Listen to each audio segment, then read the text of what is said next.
Hey everyone, welcome back to our coverage of House of Villains Season 2, Episode 4 recap coming at you. We have our second banished villain. They buried the hatch.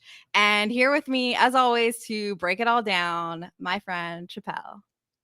Did you know his last name is Hatch as well? Do you know? It's Hatch. Yeah. It's Hatch. They Yeah, buried they him. They buried his buried the Hatch. hatch. Oh my God.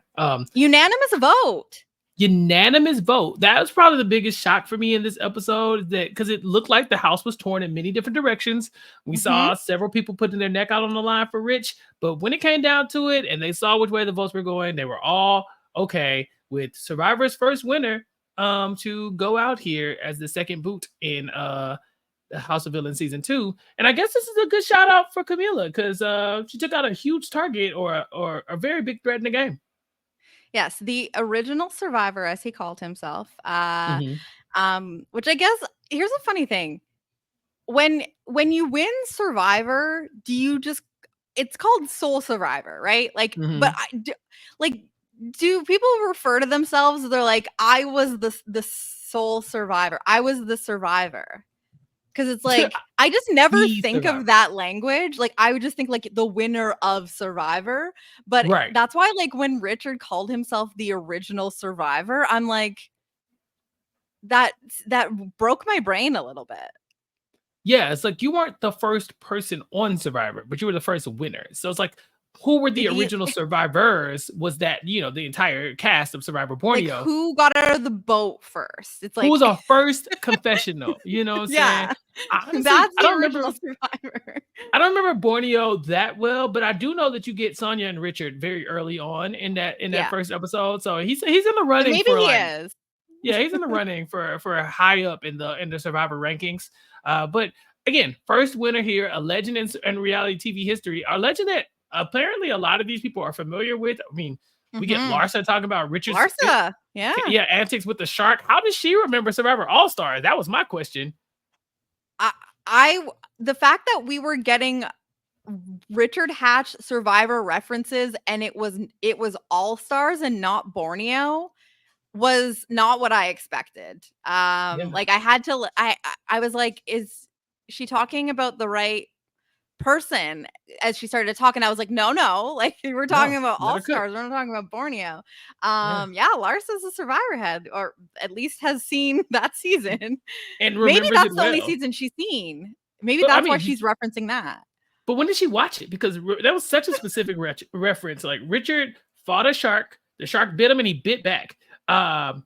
And they just and Larsa just casually mentions it like it just happened yesterday, when that really happened 25 years ago. Like, it's been, and that was like top storyline from that season too. And it wasn't by far. It was not. And so I don't even think it was his top storyline. It was not in the top 3 most memorable things that happened to Richard Hatch in that season of Survivor. In that season, and it's not even close. Yeah, like, so I had a moment of being like, oh yeah, that did happen. I remember it now. It did happen. It's a big moment.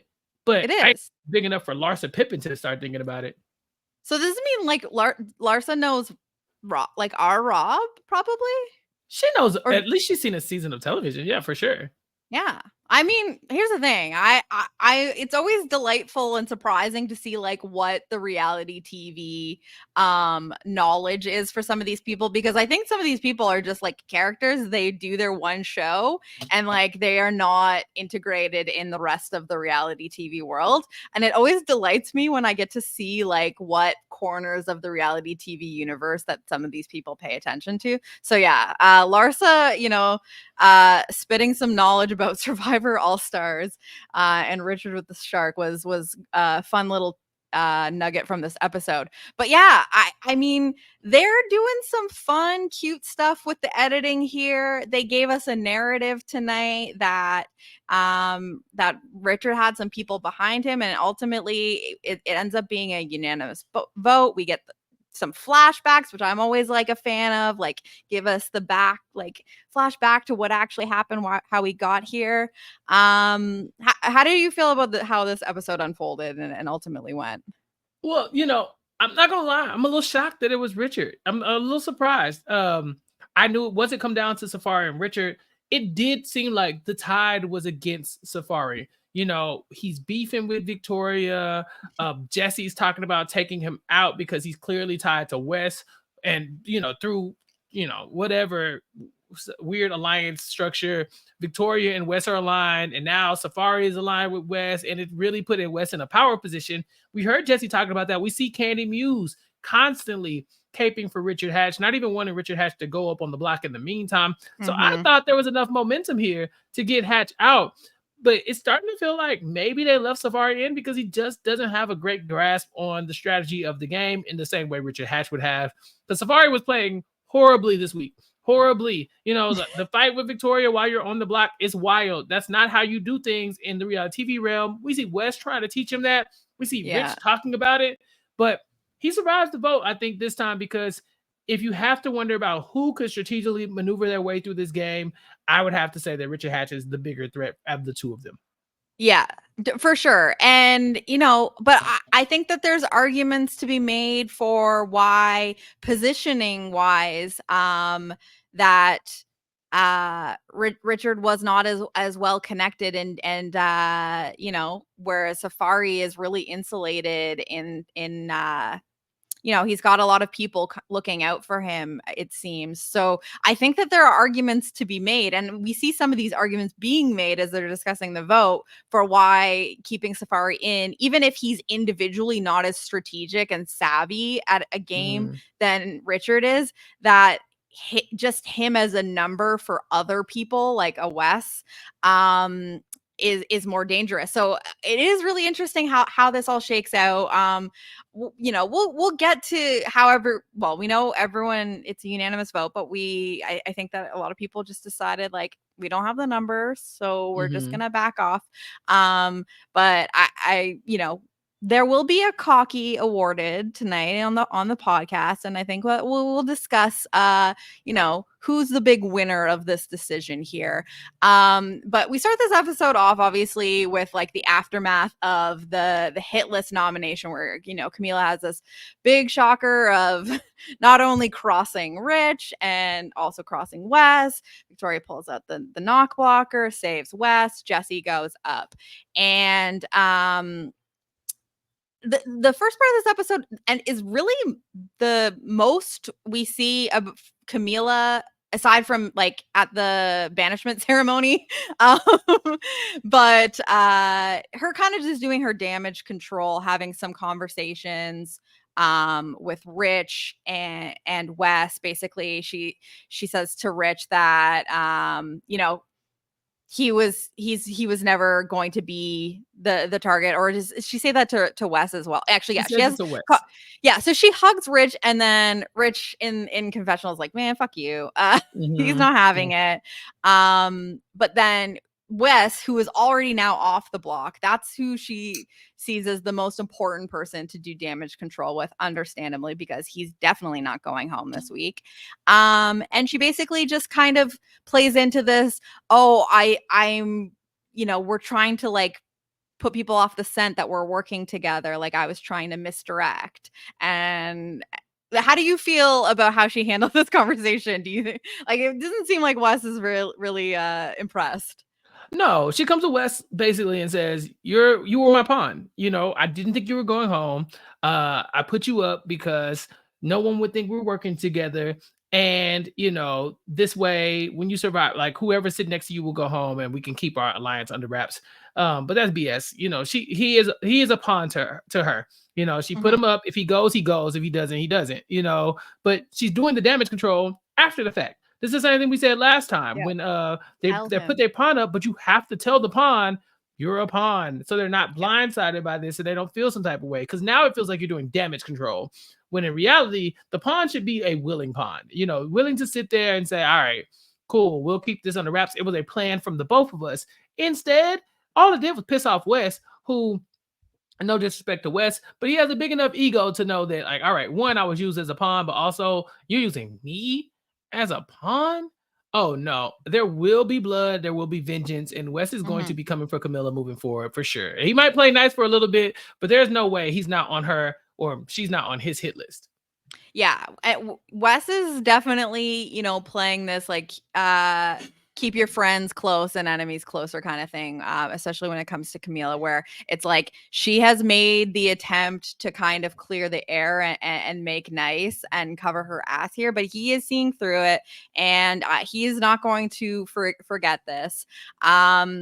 And yeah, I didn't really get like much of a an explanation. It didn't even seem like she really talked to Richard besides like giving him a hug, Mhm. and kind of just being like, "Oh, sorry." Because even when she was putting him up, it almost seemed like was she was she trying to say that he was the pawn? Like, that was the thing that was so confusing about her move, is that who was her ultimate target there? Who did she really want to go? Was it Wes or was it Rich? I think it was all 3. I think anybody could get it. Any of I them. think She once just she wanted to, put like, them up, cover bases. she Yeah. wanted to cover her bases. The women are clearly working together to some extent. Mhm. And the women all went up on the block week 1 first. Yeah. And so this returns the favor. Obviously there was a wrench thrown in with the cocky, Victoria using it and saving Wes, and Wes, that yeah. Mr. Spectacular in the line of fire. But Mhm. Which he's not again, happy about. yeah, but it seemed like that was the biggest issue, right? Is that like she was fine with any of those 3 going, and she hadn't considered, oh, if somebody saves Wes, he'll definitely be here. So it went from 3 people who could possibly go, 2 of them which would come back and probably be a little upset. But now it's 3 people who could possibly go, but 3 people are coming back that could be possibly upset. Safari, Yeah. Wes, and Jesse now have an issue with Camilla moving forward. But I will say this. She did a really good job of flying under the radar the rest of the episode because we Oh don't my see gosh. any other smoke for She Camilla after this moment. Yeah, like she became almost invisible. Now, mind you, a lot of the conversation in the latter half of the episode is about the vote, and she does not have a vote. So but we don't see her, even in conversations trying to push her agenda, which led me Mhm, to not really know what her agenda was. Like I truly don't know what she thought was the better move between Rich and Safari. I have to assume that she thought that Rich going was better, mhm, because obviously the women were all on board for this, and I have to think that she was part of those conversations, especially because she kept all of the women safe. So I think mhm, that they're probably talking to her, but they didn't show it. And the fact that, we got the end of the episode with her kind of just like patting herself on the back and being like, this is my move. I got like, I got a big player out. Again, I don't know because I didn't get to see enough of her talking through exactly what she wanted to happen before it happened. It felt a little bit like this isn't exactly what I thought would happen, but I'm rationalizing it as good for me. Like it's not a terrible thing for me, so I'm kind of like, packaging it to make myself feel better, to be like, yeah, this is what I wanted all along. And I just don't know if I agree with that. Like Richard, while totally mansplaining like mhm. strategy and gaming to her, which was obviously very, very annoying, I think Richard was going to ride for Camila and Candy. And some of these other people that stayed in the house have a lot of other options. And I just don't know that this was the number one best thing for her. I still don't think that she maybe should have even put him on the block in the first place. Like Yeah. obviously like once you've pissed him off, maybe yeah, that is the kind of person you want gone because he is probably a lot more vengeful and like capable of carrying out revenge than Safari might be. Mhm. But I still just don't know if I co-sign the move to put him on the hit list. Yeah, putting on the hit list is wild because I guess the prevailing theory that you and I would have is you put up people who would put you up. So Yeah. if that person has no intention of putting you up, then why would you eliminate one free space on the board, right? You Mhm. have to assume everybody has an equal shot of winning these things, super villain of the week. And then it's like, what happens if each person wins? If Rich wins, Camilla's safe for the week, which is what you want. She puts up Rich, that eliminates one person who would have kept her safe. So that's not great. And so it's like, in the meantime, what are you doing to secure that safety from other people, since you're getting rid of Rich? I agree that it probably wasn't the best choice, but maybe long term, she's thinking at some point Richard Hatch needs to go. I'm not going to beat him, especially if I'm playing a game where he's mansplaining everything to me and being a puppet master for what I'm about to do. When I get to the end, no one's going to respect me anyway. So I think you're right. Putting him up was a mistake, but once he's up, he can go. He can, like, Yeah. you pulled the trigger, you might as well get him out and start over. But Yeah. this definitely was a very messy week for Camilla, because she got blood on her hands with Richard Hatch. Safari is now in the line of fire. Mr. Spectacular was in the line of fire, and Wes were in the line of fire. And so, in a spot where maybe one of those three people would have been coming for her, I think all of them are potentially going to put her up if they win Supervillain of the Week. The only thing I think that is good for her is that she was not responsible for Mr. Spectacular going up, because that Mm. was Victoria's move with the knock blocker. So she can Mhm. claim like you didn't touch that block because of me. Um and he ultimately takes himself off. So he didn't have to feel that heat for too long. Um so I think that she might be, but again, you have to put 3 people up.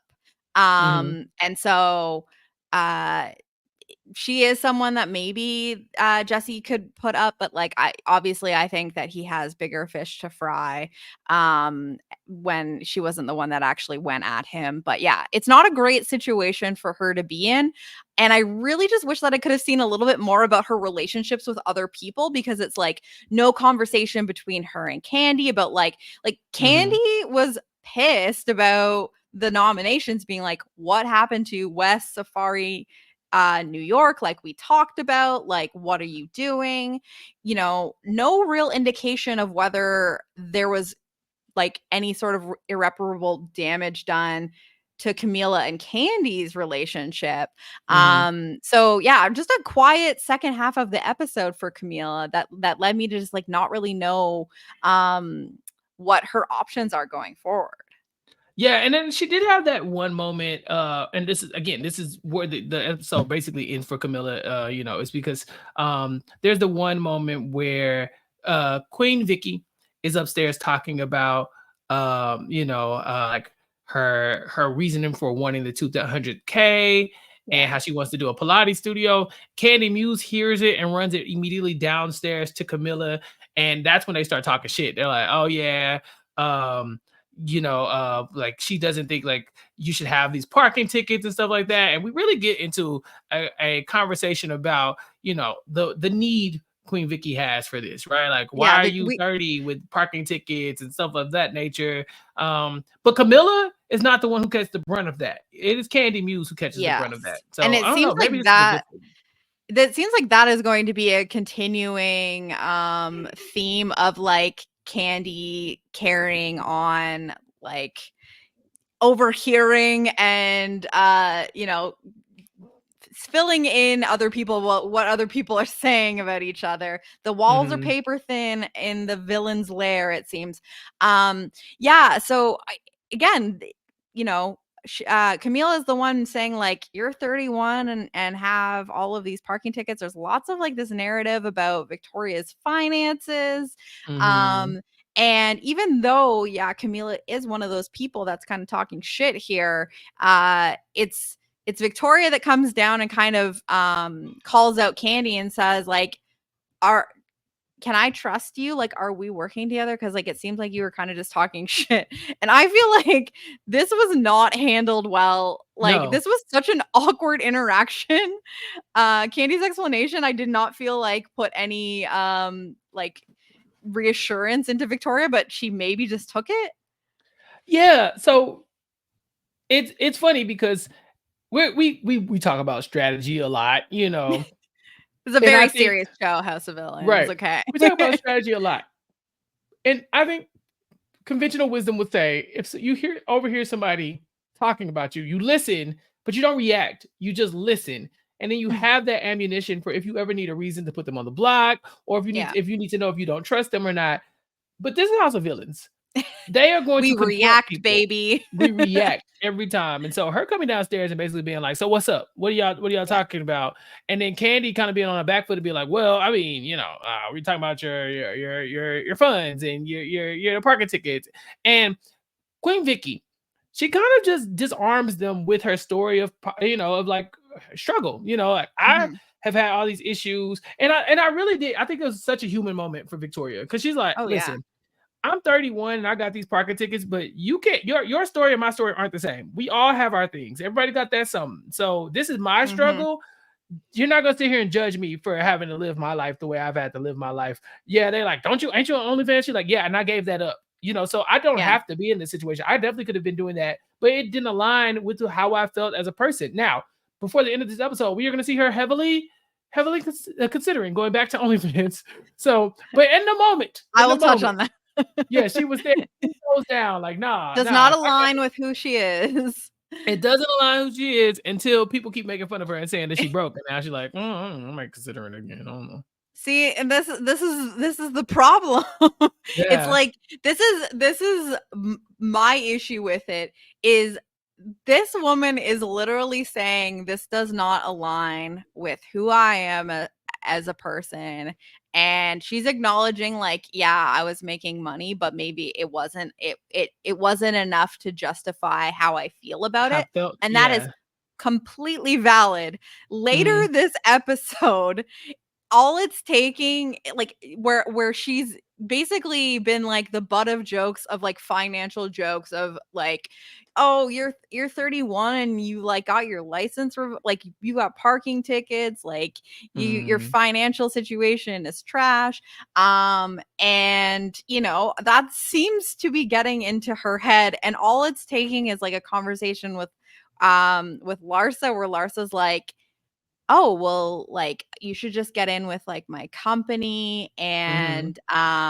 and Victoria's like, yeah, I was making like 10K a month, and like in hindsight that was like pretty good money. And she's like already back to considering it, and it's like, I will not go on the rant I want to go on, but like I feel like these companies Mhm. I think benefit a lot from people with these pages to a point where it's like a little bit exploitive. Like Mhm. I was just like, it kind of hurt me a little bit to watch Victoria state earlier on in this episode, like, yeah, I had this opportunity, but it didn't feel right for me personally.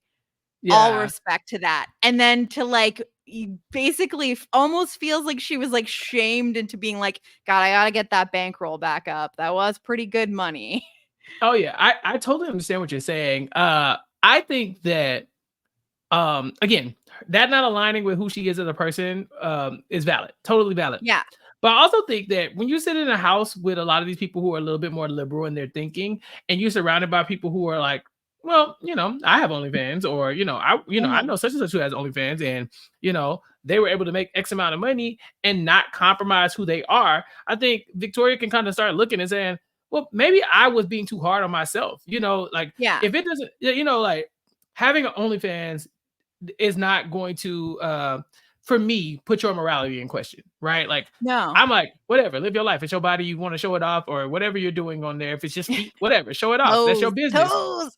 And so yeah, and so maybe she was like kind of holding herself to a standard that she didn't even really believe in. Like Yeah. people were more putting that in her head. Like, are you sure you want to be doing OnlyFans? That's a little risque. Like And are people that's gonna yeah. yeah, And that's now the it feels thing like that I'm not sure about. I'm like, is this like a self-imposed, like she truly doesn't yeah, feel about doing it, or is it something where she feels like it's a societal, or like people in her life are making her pressures, feel bad yeah. about it. Like that's the part that I don't know, that is difficult for me, because it's like, if she was like happy about it and it's like, hell yeah, I'm making 10K a month, like that's sick, and is happy about it, love it for her. But there was like a tiny little part of me that I'm like, I really just hope that it wasn't that she's like, well, I could just be making good money again, because they're all referencing it to being like, oh, I thought you were on OnlyFans. I thought you were on OnlyFans. And she was like,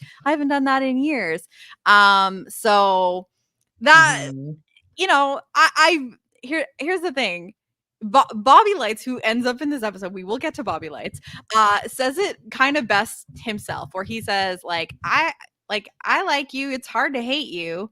But I can see why people are annoyed by you in the house. And Victoria says she gets that a lot. And like, this is like one of those things where I kind of feel for her. Like, I'm watching her struggle socially with some of these people, but then I also kind of see the things that she's doing and being like, I can see why this is also happening. It's just like a very complex character. Yeah, she is. And I would say that I'm looking at the cast, and this is basically definitely just off, Are you on OnlyFans right now, Chappell? listen, maybe. But here's the thing. Here's the thing. It's research. It's research. I mean, it is. I Here's the know. thing. I'm not judging, baby. Larsa Pippen has an OnlyFans. Yes. Safari has an OnlyFans. I would not be shocked if a lot of these people know somebody with OnlyFans. So they're probably sitting there like, girl, get your money and stop putting these pressures on you. Like, your life is not going to change drastically for the worse if you do this. And then maybe it's just a conversation that she's just having in her mind. But I'm assuming she's sitting around looking around at people. I mean, Safari's going to brag that I got a 6-bedroom house. You think that OnlyFans money is not helping pay for that? Yeah, So exactly. she probably like, man, I can figure out a way to feel good about doing this, that it doesn't, compromise who I am, then I'll go with it. But and that's what I hope it is. Like, that's my hope. Yeah. Me too. Sure. But the idea that Victoria is annoying, but also like very charming, I could totally see that. That was her whole thing on The Bachelor. It was like she would call herself Queen Victoria, but she wasn't the first one gone. It was kind of like, hey, there's something to her that made people want to cast her again. It wasn't that she was just annoying. It was like, no, there's something about her that makes me kind of want to root for her, even though it's like after a while I can't be around her because she's being annoying. So I get it. And I think that, this was an interesting episode for her, but not the best. Definitely not, she's won our cocky 2 times in a row, but I'd argue that maybe she's not in the running this time. Yeah, like, I'm not, we're not going to get to the cocky just yet. And, I've really been enjoying Victoria. I think that she is like clearly a very big part of the season so far. But I will say, not the top choice for me for the cocky in this episode. So, but I mean, impressive to get it two episodes in a row. We're only on episode 4 here. So, yeah. But yeah, so like, again, this starts to be this complicated relationship that she's having with all the people she's kind of getting into with Candy, but saying like, okay, we're still working together. Jesse is really pissed off that she put him so up. Mad. Yeah. Now, are we assuming that the knock blocker had to be used? I think so. Yeah, I think the wording in the passage definitely said you have to do this. And so, I couldn't remember the wording. Yeah. Yeah, I don't think she had a choice. So picking Jesse was definitely a choice. I think that we kind of talked about it last week. She wants to work with the women. It would have been a misstep to put up one of the women, because who do you put up that is not going to at that point draw the line and stand between them? So it's kind of like Safari's already up. Safari put her up, so you can't do that. Right, exactly. So she doesn't have a lot of options here. Maybe she could have put up Larsa because she was new here, maybe. But at the same time, she didn't have a lot of options. Seeing how Larsa kind of gets embraced by, I mean, definitely Safari. Not that Safari's already up there, but like Teresa seems to have a connection with Larsa. It is kind of a hard decision for Victoria. So I understand what she's doing there. And for all we know, she might know that Jesse was one of the people that was kind of on board for getting rid of her, even though he ultimately doesn't vote her out the previous round. So, but yeah, he's pissed. He's basically being like, what are you doing? Wes and I are like, you came to Wes and I to like help you. We're going to protect you. And now you're just like throwing that away. Mind you, she did it in an attempt to save Wes, but Jesse's not happy about this. Yeah, so we get some background on Queen Vicky and her life. Did you know any of like her story from The Bachelor? Did this come up at all? Like No. she lost her mom when she was young. She like grew up close with her dad, had an attitude problem. Thinks a lot of that came from like her life experiences, which is obviously like that makes sense. Yeah, no, I didn't know any of this from the Bachelor franchise. I didn't watch The Bachelor in Paradise, so I don't know if they got into her Yeah, backstory there. right. But this is like super endearing for someone like Teresa. Teresa's like, I think Hmm. Victoria's got a little misunderstood, and so there could be a bond building there right now. I feel like Teresa has Um, already said that she kind of like reminds her of her daughter. So Right, right. And then like you cut from that to like the scene of them getting ready to go to a challenge and Victoria refusing to sit in the back seat. Everybody being like, ugh, so she's had yes, some heartfelt moments, but again, it's like she's she's still charming, but a little grating annoying. on people's nerves. Yeah, so we Yeah. have like this like so we're getting ready to go to the redemption challenge. I love when they load everyone up into the vans and we get the little shit talking that happens in like the car rides. And again, she's creating all these opportunities for drama because she is one of like the last people to get into one of the cars. She doesn't want to sit in the back because she gets car sick. Candy, who also is about to get into the car, doesn't want us in the back. She's like, I don't like I'm tall. I don't fit back there. Like I'm not sitting back there. Mhm. And then they already had their little interaction earlier about Candy talking shit about her having parking tickets or whatever. And yeah, Victoria's kind of like standing firm, being like, I get car sick. Like I don't want to get in here. Only for them to go around a block and then have to go back to the house because they weren't ready for them. Like, I love all of the quirks of like the behind the scenes stuff on this show. Yeah, they had this big fight about her being car sick and not want to sit in the back. She was basically gonna just, I'm looking, F it. I'm just gonna sit basically in Teresa. Is it Teresa's lap, basically? It So might have she been Larsa, Larsa. I think, yeah, she maybe. shares a seat with Larsa. They make the block and have to come back. And then when they come back, they rearrange and it's like all the girls in one, plus all the guys in the other. And so Yeah. it's like that has solved the problem essentially. But my favorite part of this was New York legitimately being like, I didn't even know you could get car sick. What does that mean? Like New York, there's no way you've never heard of somebody getting car sick. There's no way. Who's to say? Maybe she's just not in cars with people a lot. That's probably She fair. doesn't she doesn't strike me as the road tripping type, you The know? carpool girlies. Yeah, Yeah, she's she's not not one of those. giving carpool vibes to me. Yeah. I But this so wasn't here's foreign, right? This is like no. common knowledge that people who sit in the She back seats suffer from car sickness a lot of times. I thought it was common, but I'm it's so here's the thing. Obviously, if you're watching the video version of the podcast, my little header says I also gets car sick. Mhm, Um, I like one of my favorite places to sit in a car is the middle back seat, especially like if it's a packed car, because I'm a little social butterfly. I want to be able mhm. to In the talk to mix. everyone, and if it's like a packed car, that's like a good vantage point to be able to talk to everyone. Mhm, However, I am one of those people, not all the time, but I do experience car sickness. So, it's one of those things where it's like, I would love to sit in the back all the time. I'm, like, smaller. I'm, like, 5'3", so I'm probably, like, a top choice to be put into the back of the car.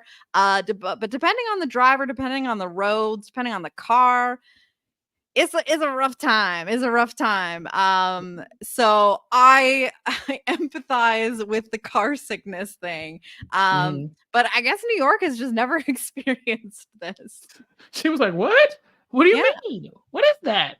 People get sick?" I was like, "New York, man, come on, y'all." She You're she knows. you're a shotgun only kind of guy if you can handle it. I feel like you're a tall drink of water, I am. Chappell. Anyone I have who long has legs. seen you or met you, you are all legs. I am all legs. And so, because of that, I do like to sit in the front. I don't mind sitting in the back seat. I definitely don't. You need I kind of defer to age if it's not very clear. Like if it's like we're about the same height, I'm like, hey, you're older, you can go. I think it's just like a wow. southern, it's like a southern Doing thing. the It's just like The age before hospitality. beauty thing. Yeah, I'm kind of like, if you like are my senior, then I Yeah, normally would be like, do the you want the respect front seat? thing, Yeah, for sure. but and that could be But, like, a year. really? So, like, you Yeah, would let me sit, no. like, So like if it's like I'm me and older you than are in you. no, here's the thing. If it's like me Okay. and you are The getting in the hell? car, it's like logically my long legs make me the obvious choice for this. But if it's me Okay, and Scally, I'm okay. like, hey, we're both tall. Do you mind if I sit in the front seat because I'm tall, I'm but also leggy. yeah, I'm Yeah. leggy. But then if it's like somebody like, let's say it's me and Rob, if in this alternate universe where Rob and I are the same height, I would defer to Rob. I would be like, you're the taller one. I mean, you're the older one. You can have whatever your choice So, is. like, you're doing, like, a mental calculation It's of, very like, quick. what's the amount of age, but also height difference, Yeah. like, and there is, like, it's almost unconscious, but you're doing a calculation. Yeah, I'm trying to like rule out. Okay, what is the like? What who should I go with in this moment? Like, for instance, my best friend Tyrone and I'm taller than him, but I don't like tower over him either. So No. but he's much older than me, and so I'm like, uh, much older than I'm, me. like, And so reminding myself, I'm like, "Is Tyrone older than me?" Or I think we Tyrone might be has the same age. Tyrone has Or been at his last job for 18 years. I haven't been out of college for 18 years. okay, I've And been at my current job for 10 years. again, 18. He's been at his job long That enough just to have a means he's child a that age. loyal ass bitch. Exactly, which is another reason why, Justice for Ty. right. Listen, again, I'm just saying that because of due to his age, I'm like, hey, if you want the front seat, you can have it. But I'm also kind of like making sure that you know that like I am taller, thus it would be I'm more doing you comfortable a for me. favor. Right. Yeah. This is me like giving you something. Yeah. Don't act like I've never done nothing for you.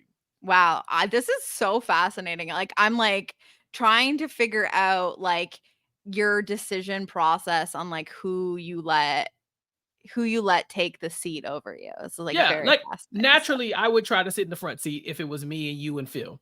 But then at the same I time, was gonna Phil like say, could have like, yeah, Phil is, like, he's 6'3". He's, like, yeah. same height as you probably, right? Exactly. And so I'm kind of like, but like if but that's because now You're I'm assuming that he's taking the same like metrics into consideration. Now, if Phil put his foot down, I don't have a real issue sitting in the back seat. Like, yeah, but you have to know I can't sit behind you because we both can't be leggy like this. Like I have to find the person, I have to sit on the shorter side, right.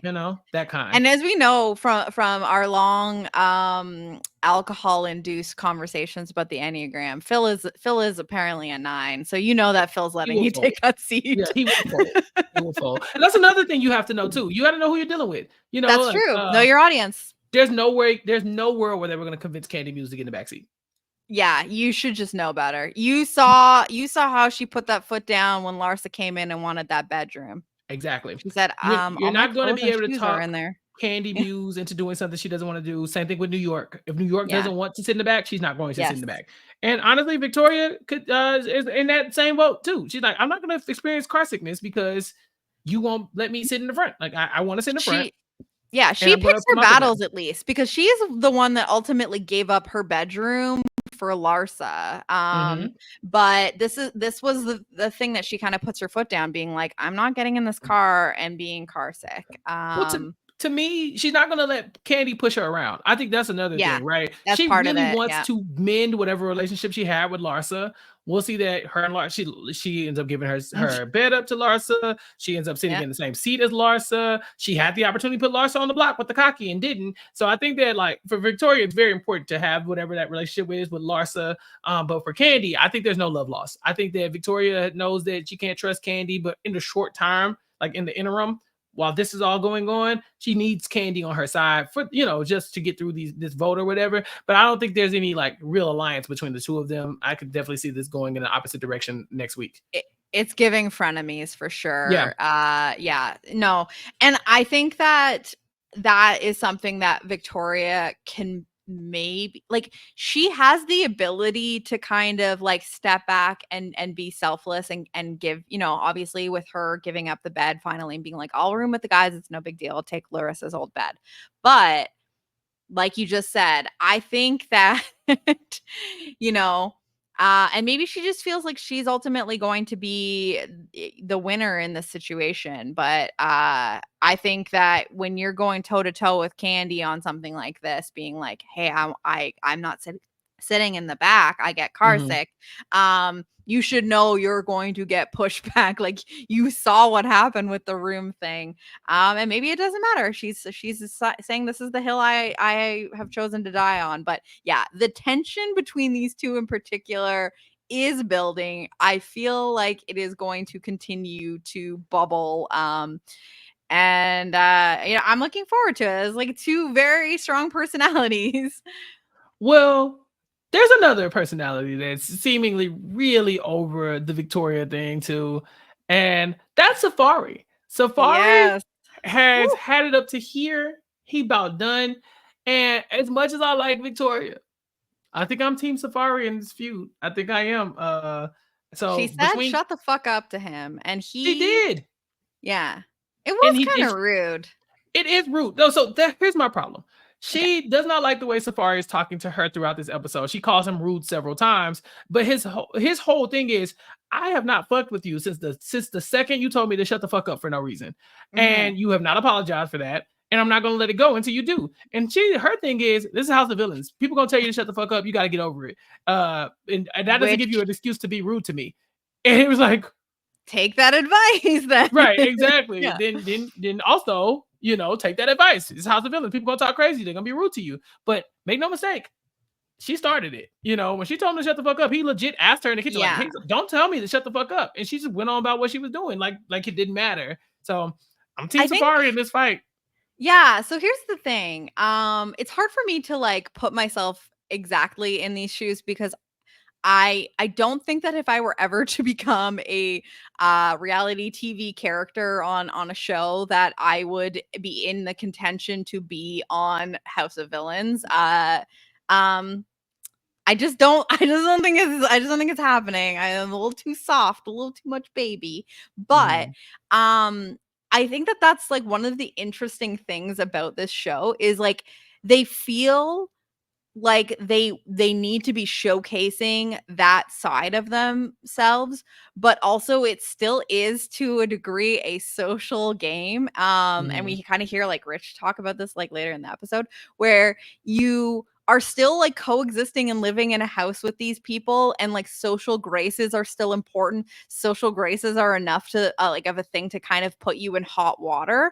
And it's like very very interesting like to see how people weigh like what is a time where like I can have a moment and like have a character moment, like make a big splash, do villain stuff, and what is like an unnecessary like like just being a bad roommate sort of thing that like has nothing to do with the game, is Mhm. not going to land well with others.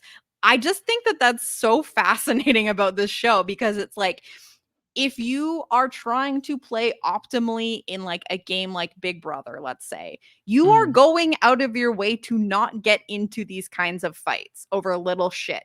You Yeah. are trying to be super easy to get along with, great roommate. Like you don't want to be in the center of this drama.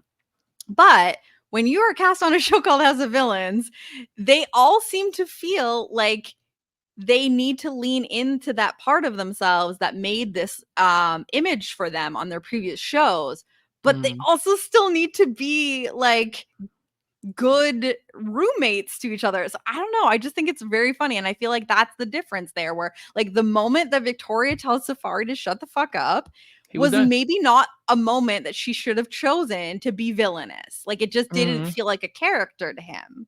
Yeah. She would be like, "I'm sorry, I won't say that to you again." That happens to me sometimes too because I'm very playful. But what You some people are. will notice, what people will notice about me is I don't talk shit about my friends.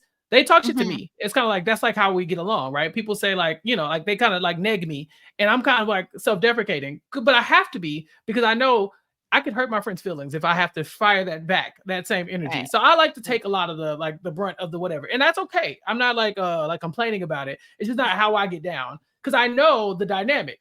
If I decide to do this thing, I could be very mean, and so like I could take amount of punches, but if there is something I draw a hard line at, I will tell you, like, hey, don't do that, Yeah. And then from there, we have to have an understanding that that's not going to happen. Now, from there, if you decide to disregard it, I'm going to remember that. In which case, Oh yeah. you're now treading into areas that, okay, in our friendship contract, that's not really what goes down. So I felt him in that moment. Like, hey, we can be playful all you want, but there's a limit, there's a line. And for him, telling him to shut the fuck up when he had done nothing or said nothing to her rude, then that for him that was the hard line. And she was trying to justify it by saying, well, he obviously said something for me to tell him to shut the fuck up. So, it's not like he's innocent here. I'm thinking, well, we saw the clip. He seemed pretty innocent, Yeah, it just or seemed like even if a he bunch of people wasn't. talking around a table, and then Yeah. And yeah. even if you didn't like what he was saying, once he told you that that wasn't cool, don't try to then act like everything is cool. When he's rude to you later on, then you don't be like, why are you talking to me like this? Why are you being so rude? It's like, because you Yeah. were rude, and we have now established that that's our relationship. If you wanted to mend this, you had plenty of opportunities to do so. Now we're at the rude portion of our alliance or our competition, and it's not going to get good for you until it gets worse. So I thought it was very interesting interaction between the both of them. Yeah, Safari does not hold back when they really get into it after the redemption challenge, which we should still talk about. But when she's like, you shouldn't really be antagonizing me, like you're on the block and I'm not gonna vote for you. And he's like, okay, I'll go home to my 6-bedroom house on the lake. Mhm. You can go back to parking tickets. And I'm like, oh my god, like you pissed Safari off, because He was even though mad. he was the supervillain of the week last week, he had to get some blood on his hands. He is pretty like playful and seems to like get along with most people. Like he entertained Victoria in his bed talking about her Instagram for Mhm. hours upon hours. He does seem like pretty easy to get along with. She struck a nerve with him, and I just don't think it'll be forgotten. We're seeing Wes basically do like management with Safari, being like, you have to go apologize. Like, you Yeah. can't be doing this. Right. This has leaked outside the game for Safari. He's like, no, I don't care. If I go home, I go home, but I'm not going Mhm. to let somebody talk crazy to me and then just be like, it's all good. And Wes is like, that's the point of the That's game. what we're That is doing. hello. That's how you win these things. You Yeah. act like you care about somebody that you don't give a damn about, and then you just act accordingly until you can get them out. Your goal is Mhm. not to make friends with all these people. Your goal is to win and get their votes. If that means you gotta lie and act like you like these people and and backstab them or whatever, and or tell them what they want to hear, then that's what you do. It's like imagine everybody that you're dealing with in your circle is New York. Would you come out and say whatever's on your mind to New York, or would you be avoiding some things because it's not worth Absolutely your life? not. Right, exactly. Don't touch that hot stove. Don't touch the hot stove. And another person, Bobby Lights, another person you don't Woo! want to poke. And like it's not No. worth it. So just Wes trying to teach Savari the finer points of this game, because again, these reality stars did not come from this world necessarily. So they got some learning to do. There's some Yeah. learning curve to step up to. Definitely. I always enjoy Wes when he finds like his protege that he's Mhm. like training. So it was very funny like watching him, basically be like, you can't be doing that. You are going to have to fake it with her. Yeah. You mentioned Bobby Lights. Bobby Lights is back. He's back. He's going to host our redemption challenge here, where Mr. Spectacular and Rich and Safari are going to compete in like a maze that is like has electric, it's like an electric maze. They're blindfolded, and there's dummies in that are like sex dolls that are like dressed like them in the Pretty much. center that they have to get taken out. How Yeah, so it's called Body Snatchers. How do you feel about the return of Bobby Lights as our host here? Bobby Light showed up with leather gloves as a bra top, basically Like wearing covering that. it was like hands covering like Yeah, the chest. Yeah. yeah. Look.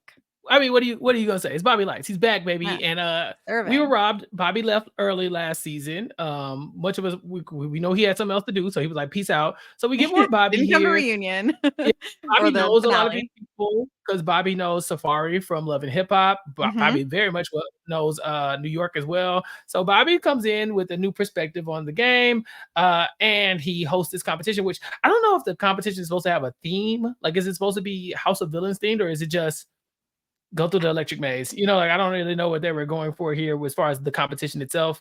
But Yeah. Bobby himself was like, all right, do your thing, go through the maze. And it was very clear very early on that the type of people who play these games and type who don't.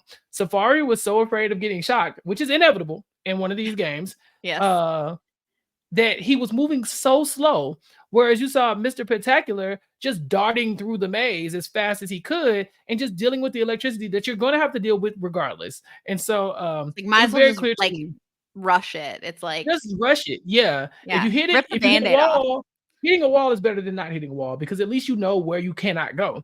Mhm. This slow little step through the maze pretty much eliminates Safari from contention automatically, and it Yeah. comes down to Rich versus Jesse. And I was not shocked, just basic no, for lack of a better word. I was not surprised that Jesse was the one who came out victorious. But let's give Richard Hatch his flowers. Only a 6-second difference in their scores. Jesse wins by 6 seconds only. And I want to discuss, like, so they basically had to choose their, like, guide, the caller, essentially, because they're Mhm. blindfolded. They need someone to lead them through the maze. Safari gets to pick first. He picks Wes. Um, Richard obviously picks Candy, Okay. and Jesse is like, "Who the fuck do I pick?" And he Real. decides to go for Larsa because she's a new person in the house, and he's like, "Maybe I can kind of establish some sort of bond and Mhm. goodwill here." Um, Listen, let's not forget that Mr. Spectacular is not all muscles, okay? He does Mhm. have some people are underestimating him, and he, I think, makes an interesting choice here. Larsa herself says, "I'm not trying to sabotage this man. Like, this Yeah. is someone that could work out to be an ally for me." Um, how do you feel about everyone's choices here? And how do you think that they decided the order of it? Like, was it like draw names? Because I was like, how the fuck does Safari get to pick first? Why did Jesse get left last? I don't know, probably like we went in random order or something like that if Yeah. I had to guess. But yes, I thought Jesse made a great choice. I really honestly was sitting there thinking the same thing. I was like, who are you gonna pick? Because Safari Let her pick be involved. She just got there. yeah. Like Rich picking Candy is a shock to nobody. Safari picking Mhm. West is a shock to nobody. But I mean, who does Spectacular even know? Like, and or who does he think would be That capable enough of taking through this competition? Like the bar is kind of low. yeah, and I mean, of the people that are left, like, who is he really working with there? I'm wondering, like, was Camila in contention to be picked there? Is that like a It weird thing where it's like, if you are the person that put me here, like, is there a situation where I would ever choose you? Because it would be she in didn't put Jesse there. Yeah, but it would be insane to choose her because if he is her target, this is exactly how you make sure he goes home. You know? But Jesse, of all people, could be someone that thinks, "Hey, you should really make sure one of the 2 people you actually put on the hit list go home. You should want me to win this." Yeah, I mean, he could think that, but then again, she shouldn't have put up Rich in the first place. So, you know, You're maybe just not trusting what she's gonna do at this I point. wouldn't trust what she was gonna do. Yeah. Like you just don't know. Maybe she has buyer's remorse of putting up Rich, and she's Yeah. like, all right, and I Uh told Wes he was a pawn. Let's back out of this and make Jesse the one to take the fall for this, you know? Yeah. I gotta say I was very, very impressed, with Richard's showing here. Only loses by 6 seconds. Bobby is talking a lot about Rich's, like, nipple piercings and how they're getting shocked. Is that, like, how that works?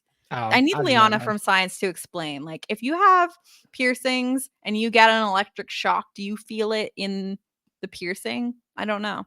I have Well, piercings, I've not ear I was there, about to say but we both have piercings, and so but yeah. I don't think I've ever been electrocuted. I don't think I have either. So, I Yeah. don't really want to be. I mean, So I I don't kinda really wanna be wanna test now that so I can find out about theory. the theory. Yeah. Should I get nipple Someone create piercings? should you get more? Should I get Or nipple nipple piercing? piercings? So here's the thing. I've thought With the about this many times in my life because I've seen them look really good. I am terrified about and it's not maybe not as much of a thing for you as like a guy because I know that they're like not necessarily well, it can vary. But like the sensitivity can vary person to person. Mm. And I have heard that people will like lose all feeling. For some, it amplifies. For some, you hit the wrong nerve and it's all over. And I I wouldn't wonder if, yeah, like I could but imagine you not. I think they're cute. I think they're cute. I don't know. I think I can pull them off. I mean, I never considered it, but I got to do it for the science experiment of like what happens if I get I nipple think piercing and I have to shock myself. yeah, I think that before the next time we get together, you have to do this and we have to find someone to build an electric mace for us Okay. and we have to play this challenge out. Um Hmm. I Okay. don't know if I can volunteer myself. I will get a new piercing though, but Well, maybe that not was going to that be one. my question for you as well. We talked a lot about Richard's nipple piercing, but New York has referred to this man as Prince Albert several times, and it Yeah. never came up in this conversation about the electrocution. Do you think that's another Is piercing that he should be concerned about? is that a known fact that he has it? Because it's like he didn't acknowledge he didn't really acknowledge it. Did No, he let say me. he has one? I mean, I don't know. I don't I know. don't I just know. assumed she wasn't making it up. Seems like so I don't know. It's like something he like splurged after the Survivor winnings, and then he's like nipple piercings, Prince Albert, getting everything pierced, baby. Yeah. Um, I did a quick Google search and I can't find anything about Richard Hatch, I love Prince your Albert's. Google search. You're just like, who's on OnlyFans? Does Richard Yeah. Hatch have a cock piercing? First of all, I would not have used the word cock, but I just put I know. I'm just I put rephrasing. Prince Albert, Richard Hatch, and I got nothing. And so, Okay. maybe, I'm assuming he Well, doesn't have one. Maybe he I'm doesn't sure have one. someone Maybe out New there York's just knows. talking. But I like Someone New out York there keeps bringing knows. it up, so I just assumed that there was like some Yeah. reason And why. he's But naked. Like we've seen lots of the footage of him. He's sleeping naked. I mean, uh, as Mr. Spectacular told us in the preseason interview that he's in the hot tub naked all the time. So like maybe people literally just saw it with their own two eyes. they would know if this man had a dick piercing. So that's what I'm Yeah. like. But even if he did, then why didn't I talk about it? Like I mean, New York brought it up, but like once the electricity happens, I would be like, so you all right? But he said, I mean, when it finished up, Bobby asks like, "How you doing?" And he's like, "I feel good, tingling." Yeah, So it's like almost like he had a good time. This wasn't yeah. a punishment for Richard, I think. Or if it was a punishment, he still liked it because some people are like that. Yeah, yeah, Yeah, that's true. It's like it's a punishment, but not, you know. yeah, but more. Yeah, need that. Um, Mhm.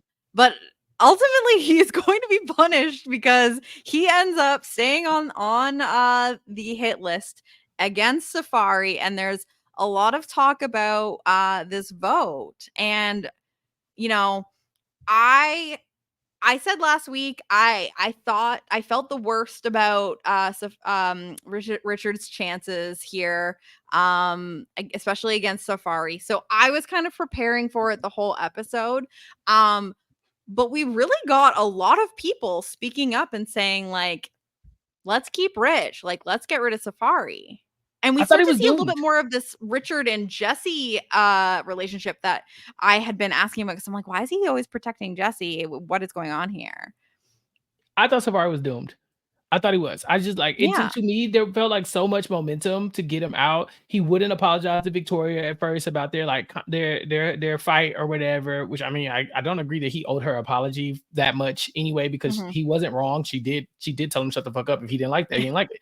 But at the same time, Wes was saying like, this is a social game. Go mend the fences. And it seemed like he did, but to the way the show outlined it, it looked like it was like in the last few minutes of the round of play. So it's like, okay, he waited until the last few seconds to do this. You're not going to get that many votes. So I was surprised when I saw this. But Jesse points out Safari has a pre-existing relationship with New York. Mhm. And Rich Is is in more Wes's beneficial. pocket. Yeah, he's in Wes's pocket. And so Rich is more beneficial to Jesse than somebody like Safari, who would be helping either Rich or New York in the long Mhm. term. So I can see why they wanted Safari out. They just ultimately don't pull the trigger and they end up going after Richard Hatch. Yeah, so I'm trying to think of like the people that seemed that they were really interested in keeping Rich. Obviously, the two top names are Candy and Jesse. Mhm. Um and it seems like they're trying to have these conversations, but I think that, you know, i- as we get this flashback at the end of the episode, the women ultimately hold the power here. Obviously Wes is going to protect Safari. That's someone that he's working with. So I guess that it just was it maybe just Candy and Jesse. Those were the only two that were really trying to make it happen. They maybe could have gotten Victoria if Wes was on board, perhaps. Well, yeah, New York is not going to vote out Safari, right? No. Unless there's a good reason. And Teresa, like you, thinks that she's the New York whisperer, so she's like kind of like, I don't know "Hey, about next week, but I yeah. understand New York." I'm telling you, famous last words. I Yeah. understand New York. I think that I can work with her. Blah blah. It's like you are treading into deep waters, and so yeah, I think that if New York's good on get on Safari, then maybe Teresa is as well. Victoria is like the deciding person who comes in and tells it, like, hey, if I'm not voting on Safari, I like again, they've had public beef and she's not even willing to vote out Safari. So Yeah. yeah, I think it was just the votes were not going to be there for Rich. And yeah, although he's unreliable, well, he says she's unreliable and self-absorbed. He definitely is right. He cannot rely on Victoria's vote here either. So Yeah.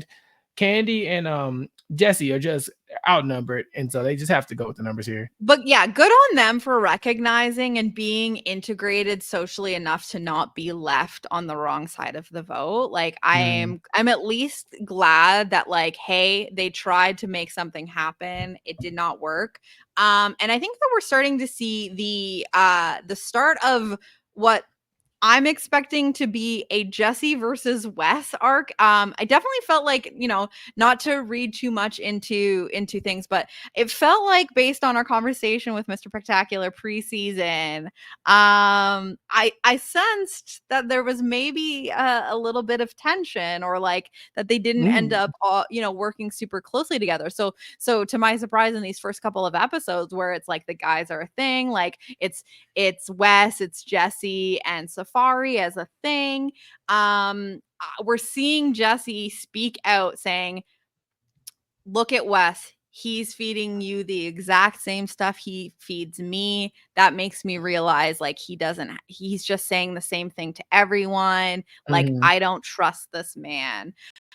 Um, and despite not having the other relationships to make this particular move against what Wes wants happen, I feel like this is the beginning of like Jesse kind of like clocking Wes and being like, I'm not even like third on your list of priorities here. Like this is not a good place for me to be. Yeah, he's like fourth, right? So Wes obviously is gonna put himself Maybe first, fourth. and then yeah, and then Safari Wes's probably. Okay, Safari sorry. and Victoria are number two and Victoria. three, right? And so yeah, so that would put Jesse in a bad And before spot. Camila put him up, I think Camila was also before Jesse. Like, Probably, yeah. And so Jesse, it seems like Wes has not identified Jesse as a threat, but Jesse has already identified Wes as a threat. And so and we know that Wes and New York have a thing. Like, we haven't really seen them talk much one on one, but like they have that conversation in the first episode about how they knew each other and no one knows.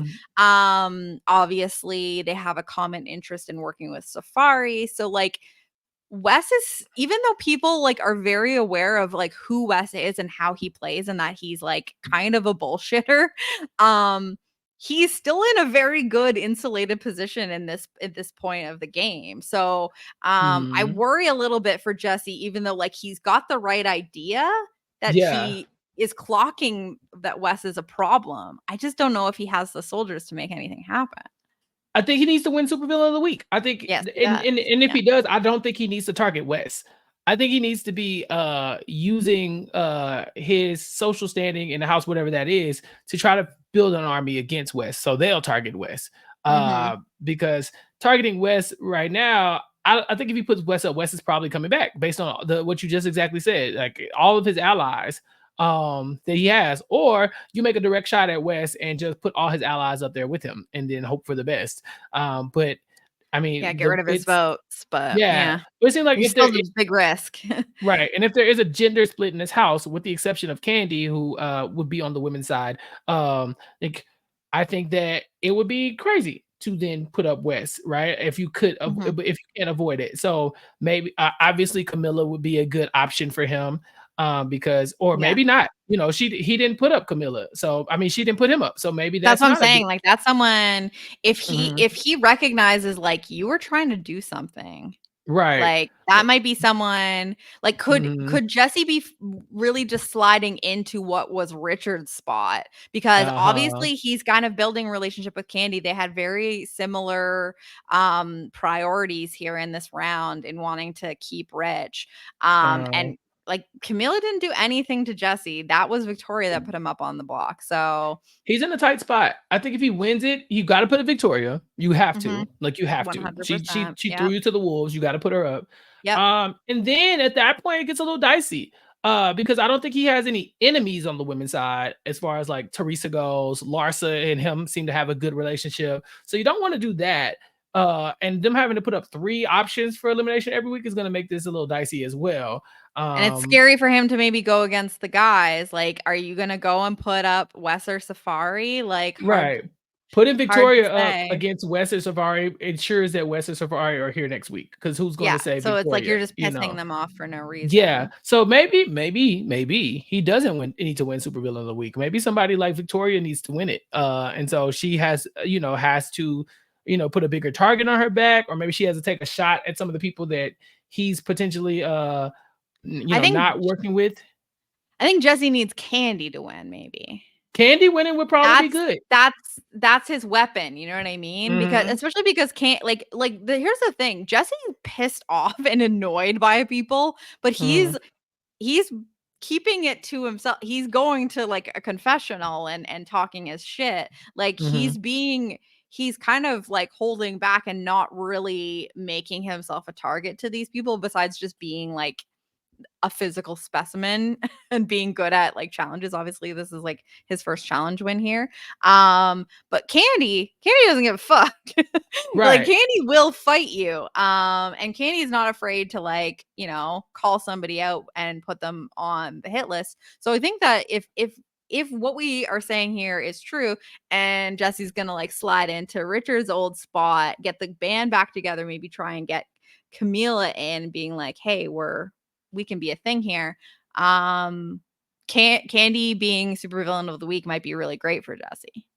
Yeah, and I saw Take the the shots. scene for the next episode. It looks like Queen Vicky is talking to Larsa about followers and how Larsa Woo. buys her followers. That's gonna get tense, obviously. And Don't then get New Victoria York, talking about Instagram.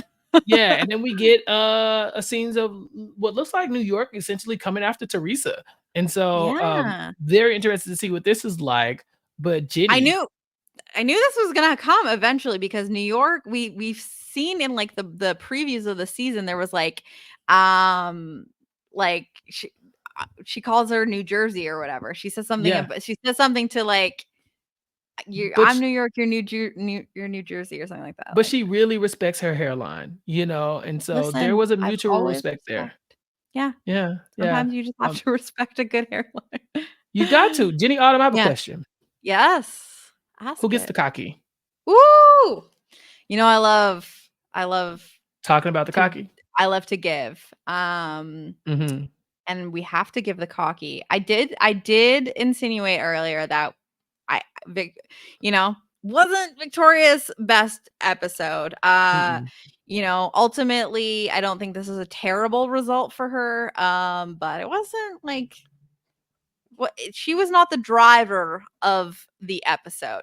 And No. I am interested in who you also think is here. I will present someone I was thinking about for the cocky, Okay. and if you have somebody else in mind, we should talk about it. We'll go for it. My vote for the cocky is Miss New York. Ooh, okay. Explain. Okay. When we get the Joel announces, Richard, it was a unanimous vote, and he says his new punch or his new catchphrase that I've never heard. Bye, bitches. I don't know. Bye, I've never bitches. heard Richard saying this, but he said it several times. We get the flashback to in the kitchen, 8 hours previous, New York basically saying like, I'm voting out Richard. Mm. Of all the people in the house, New York had the most obvious beef with Richard. So I think of all the people in the house, this is the biggest W for New York because she is a guaranteed person to go up if Richard were to win Supervillain of the Week. Whereas, like, some people were maybe a little bit borderline. Mm. Obviously, everyone votes against Richard, but she's got a relationship with Safari. She's still in a good spot. No one's really talking about her. Mm. She survived being suggested to be put on the hit list in the previous episode, does not get put up, and Yeah. everything works out for her. That is my case for New York receiving the cocky this episode. I 1000% agree. I think that New Yeah. York did it. She did it. Her biggest op is out of the game. She Yep. still has to deal with Candy being in the game, but for the most part, Richard Hatch had no love for New York. He wanted her I don't out. know that Candy and New York really have any sort of beef. It doesn't Well, seem like it's Candy really, was also really pushing for New York to be on the but block, I don't is know what I'm that New saying. York knows that. You know what I No, but mean? but I'm saying that even unbeknownst to her, she does have Yeah. another op in the house. But she knew about Richard wanting her out, and he's gone. He's gone, and Safari stay. And Safari staying is another really good thing for New York because they have a pre-existing relationship, which Bobby Light just completely outs in this episode. Like, hey, remember y'all were on Scared Famous, and he showed you your like. I didn't really understand what he was saying happened to them, but I clearly don't know. there's a Okay. pre-existing relationship between New York and Safari that people have been hinting at, and that's Even going to though be he's really into Larsa. he is, which could be problematic later on for her, but right now it's great for her. Safari Yeah. staying is one of the best outcomes for New York, and with Richard Hatch being the one to meet his downfall here, she's under the radar it seems, and she got some really good outcomes for this episode. She bonded with Teresa, even though it looks like it's gonna fall apart. And with New York, we know that social gameplay is not her strongest suit, and so I gotta give her flowers as well. New York, you win the cocky this week, the cockiest You villain of the week. you get the cocky New York. I think it's very deserved. And Yeah, you make the point about Candy, but I honestly think that there's a world where Candy is supervillain of the week and New York might not even touch the hit list because yeah, I think that if Candy wants to go and attack the like Wes and Safari partnership, put both of them up together, and you would think, okay, do the nominations that Candy wanted Camila to do. Safari, Wes, and New York. But Victoria is Victoria's really right there. pissing Candy off. Yeah, And she's I think right there's a there. non-zero chance that Victoria, as someone who literally brought Wes off the block, kind of takes Mhm. that place and says, like, listen, I don't want to deal with you. And you are clearly like working for Wes. So you're now on the hit list. So I think there's like even a chance that New York could survive a Candy supervillain of the week. So I don't hate her position in the game at all, which makes me so happy. I'm so happy. Listen, she's already like beaten her placement from last season. We're Mhm. winning. New York is getting the cocky. We are all cheering. The round of Yeah. applause for her. Personally, and I hate to say this, but Oh my personally, gosh. I'll Don't be hurt the my feelings. least beaten up if Teresa goes. She's a very calming presence in the house right now. She's not getting in any She fights. won't tell production what she would do. Did you Right. She won't notice even that? tell anybody. Right. She's She like, yeah, they're like, so would you target New York based? She's like, I don't know. So I'm kind of like, These are the on people the, you have to talk to, girl. You right, you tell them what gotta you tell them think. something. Yeah. Yeah. And so I'm like, if you're not giving us nothing, I'd be okay with Teresa going, especially before Victoria. I think Victoria has been delivering. We've given her the cocky twice in a row. TV wise, Mhm. she's been delivering. She's been giving us fights. She's been giving us strategy. She's been Yeah. competing. So yeah, I'll take all of that. But We'll see Teresa, what happens between Teresa and New York next week. Maybe Teresa just yeah, needed to be activated, you know? maybe. We She know says how New she's not York gets flipping activated. tables anymore, but perhaps she just needed something to just poke that part of her to activate, Yeah. you know, I there was table flipping territory. that one episode last season where Tanisha had to get activated and she had to go pull out Exactly. the pots and pans and she brought in the gospel choir as Yeah, the well. choir, yeah. Which again, sometimes you just gotta pop out, and so Yeah, I think that maybe we need a Teresa pop out moment because right now I'd be the most okay with Teresa leaving, yeah. because Like, Victoria's Larsa delivering just on the got drama. there and, like, Larsa is I already kind of want giving to us see, more. yeah, I kind of want to see more from Larsa. So Yeah. Teresa, you're in the hot seat. You're in the hot seat now. Hopefully, you can Give us a avoid. reason. Yeah, maybe you can avoid the block, but we shall see. Just depends Yeah. on who wins Supervillain of the Week next week. Exactly. So obviously we will be back next week to find out who is going to win the supervillain of the week because that is going to determine a lot of things here. There's a lot of different ways this could go. Um, you know, we lost Richard Hatch.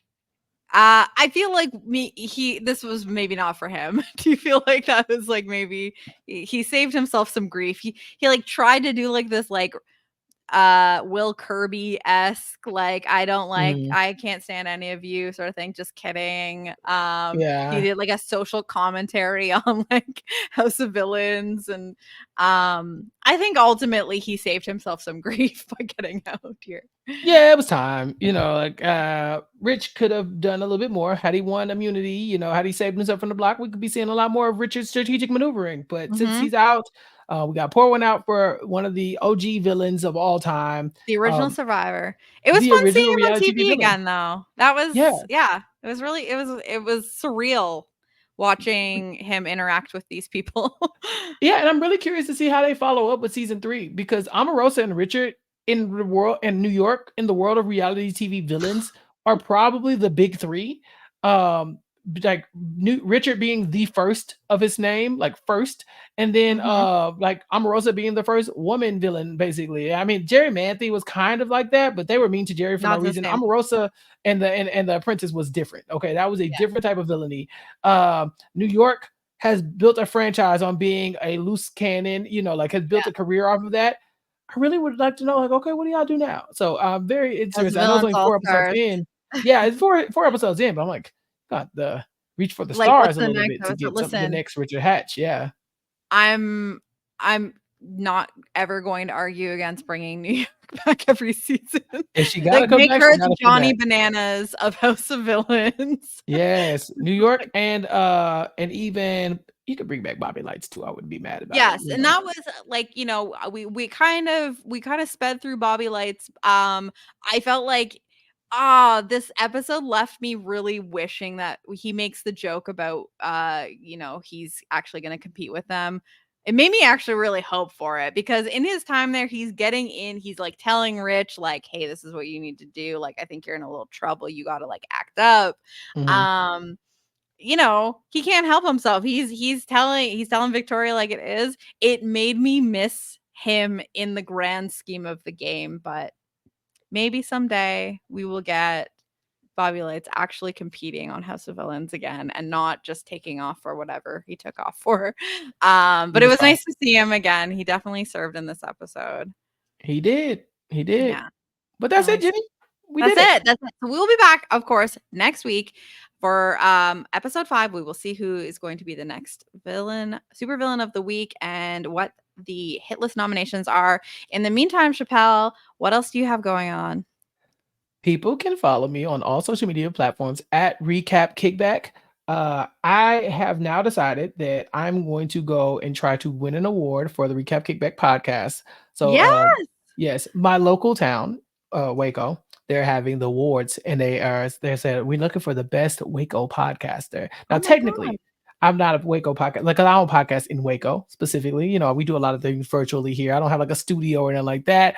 My co-hosts aren't from Waco, and it's not Waco based, But you're from but there, I'm so from that there. counts. So And I if you're that podcasting counts. there, Yeah. Yes. And so I will try to have this added to the show notes. Go in and vote for recap kickback. All you gotta do is type in recap kickback in the little voting block. And because we're just gonna go and win this competition. We're gonna win this podcast award for recap kickback. It'll be good for Show publicity. out for Yeah, check it out. Chappell. Yeah. Yes. I decided today that I'm gonna just do this. So I check it out. You deserve awards. So I think that this, why the hell not? Go for it. Yeah, and then check out Recap Kickback every week. We have The Walking Dead coverage with me, AJ Mass, Jessica Leese, and Josh Wigler. We have Abbott Elementary coverage with me and Gia Worthy. We have weekly Black Entertainment News with me and Mari. And this week we had on a special guest, Kayla Fro from the Big Brother Streets. You might know her from YouTube as Kayla Fro. And so check that out. And make sure you go in and write in Recap Kickback as your nominee for this year's Waco Award podcaster. Because I'm trying to take that. I'm trying to win that award. So thank you. Jenny, what do you have going on? We'll have to get that added somewhere so we get the link for people so that they can vote for you. Chappell, just a couple days ago, you, myself, Rob With me? Sesternino, Oh, and our yeah. friend Puya got together for a little postseason Big Brother 26 slop activity. If you are a patron of RHAP, you caught that. And if you aren't, you missed out on a little bit of some mess. So maybe if you become patron, you can go get those old slop episodes and see what's going on. That was a great time, and honestly, that's pretty much it. I'm looking forward. I'm having a great time doing House of Villains here with you, Chappell, and make sure you're subscribed. WeKnowVillains.com. .com. Give the YouTube a like if you watch us here on YouTube. Yeah. And let us know who you're rooting for Supervillain of the Week next week, because I feel like it's a pivotal week coming up. I feel like lines are about to be drawn.